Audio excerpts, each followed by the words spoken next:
This story is called Mr. Bear's House. Once upon a time, there was a bear who lived in a cave in the woods. He was a fat brown bear and he liked to go walking. One day, he walked to the edge of town. He heard a great hammering noise, and peeking out between the leaves of the bushes, he saw a carpenter building a house. Mr. Bear was fascinated. Every day he came back to watch. He saw the carpenter hammer the nails. He saw the house grow. Walls, roof, windows, and a porch. How much prettier than my cave, Mr. Bear said to himself. I want a house to live in. And so Mr. Bear went about the forest, collecting pieces of wood until he had a big stack. Now, he thought, I need a hammer. And so he made a hammer out of a rock and a stick. Now, he said, I need some nails.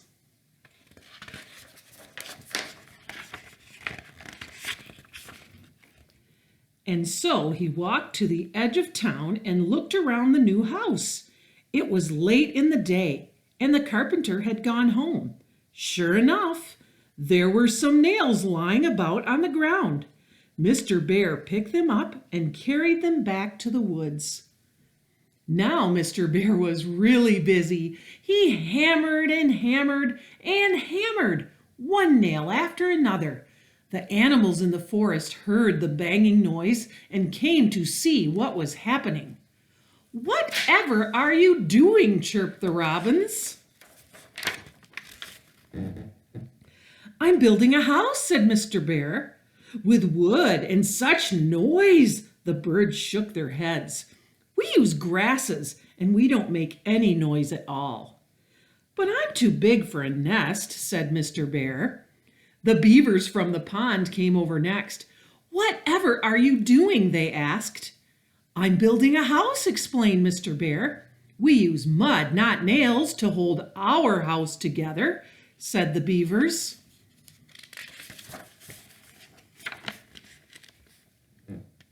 Mud wouldn't be strong enough for my house, Mr. Bear told them. But, noticed one old beaver, the wind will blow through the cracks in your house. Mr. Bear stopped work and surveyed his walls. Yes, there were cracks between the logs, and he could see daylight shining through. He shook his head sadly. Oh, it won't be as warm as a cave, ventured a timid deer. Mr. Bear looked quite disappointed. Let's all help Mr. Bear, the old beaver suggested. We beavers will put mud in the cracks. Oh, thank you, Mr. Bear smiled happily, and the beavers hurried to the pond to fetch some mud. They put the mud in the cracks and smoothed it with their broad tails until no more daylight came shining through. Finally, the walls of the house were built with spaces for windows and a door. The rain can come in, said the rabbits who had come to watch. We don't have rain in our houses. I need a roof, Mr. Bear explained to them, but he himself was puzzled. How could he ever put a roof over his four walls? We'll help you, sang the birds. We'll make your roof. How? Asked Mr. Bear. We'll weave a roof with long grasses, a thatched roof. Mr. Bear smiled his thanks.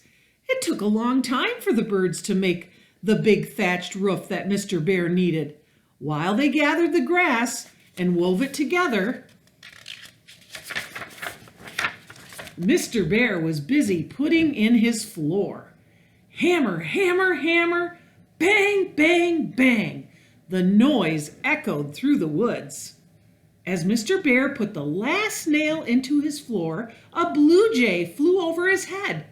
The roof is finished and ready to put on, he called. In a minute, hundreds of birds came flying and fluttering through the woods. They carried the new roof in their beaks. The blue jay waited until it was exactly over the top of the four walls. "Now," he shouted, "drop it." The birds opened their beaks and the roof fell into place. "How splendid! How splendid!" Mr. Bear danced in glee. Then he went ahead and made his door.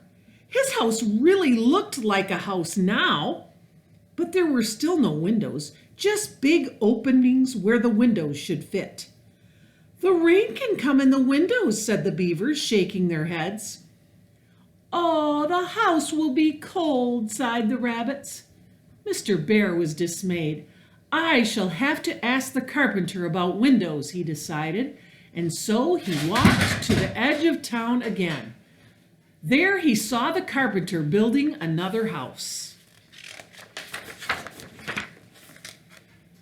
"Mr. Carpenter," he called. The carpenter looked surprised. He put down his hammer, climbed down his ladder, and asked, "Did you call me?" Mr. Bear nodded. "Yes, please, I did." "I never met a talking bear before," began the carpenter, scratching his head. "All I want to know," said Mr. Bear, "is how to put a window in a house." The carpenter looked bewildered. Then, seeing how serious the bear was, he explained. "First, we make a frame. Then we putty in the glass." Mr. Bear frowned. He did not understand. "Why," the carpenter asked, "why do you want to know?" "Because my house needs windows," answered Mr. Bear. "Your house?" More amazement showed in the carpenter's face. "Yes," explained Mr. Bear, "I am building a house, but I can't seem to manage the windows." "Well," said the carpenter, "if a bear can build a house, I guess I can put in the windows, and without charge." "Oh," exclaimed Mr. Bear, "do you mean that?" "I certainly do," replied the carpenter. "Well then, come and see my house," Mr. Bear urged. The carpenter went with him into the forest. There he saw a little house with a thatched roof and a wooden door. He opened the door and stepped inside onto the wooden floor. "Unbelievable!" he exclaimed. "Why, if I hadn't seen it myself, I would never have believed it." He went over and looked at the two spaces Mr. Bear had left for the windows. "Tomorrow morning," announced the carpenter, "I shall be here early to put in your windows."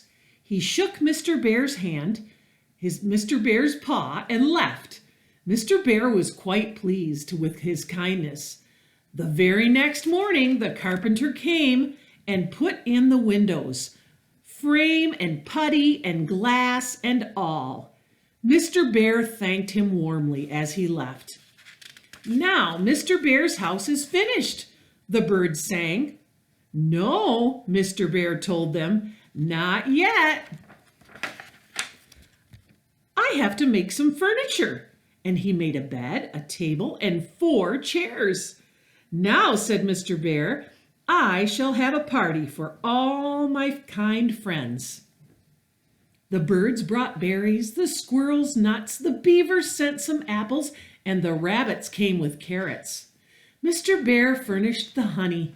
He invited the kind carpenter too, and that good man brought ice cream, enough for all.